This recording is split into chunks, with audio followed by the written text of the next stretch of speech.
یہ وہ زمانہ تھا جب محبت کو لفظوں میں نہیں پتھر میں تراشا جا رہا تھا۔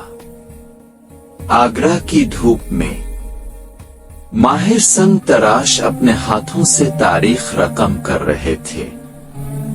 سینکڑوں ہاتھ، ہزاروں اوزار اور ایک ہی خواب، ایسا مقبرہ جو وقت کو بھی جھکا دے۔ ہر ضرب میں محنت، ہر نقش میں صبر چھپا تھا۔ دن ہو یا رات، چراغوں کی روشنی میں بھی کام رکتا نہیں تھا۔ سفید سنگ مرمر آہستہ آہستہ ایک خواب کی شکل اختیار کر رہا تھا۔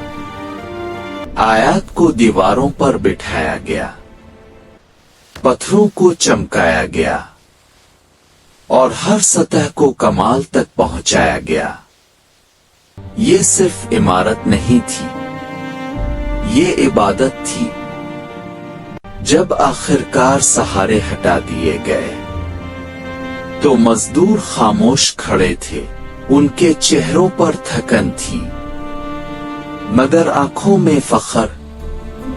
اور پھر تاج محل مکمل ہو گیا، سفید خاموش مگر لازوال۔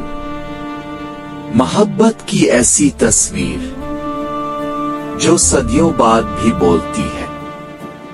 تاج محل صرف شاہ جہان کی محبت نہیں، یہ ان گمنام ہاتھوں کی کہانی ہے جنہوں نے پتھر کو ابدیت بنا دیا۔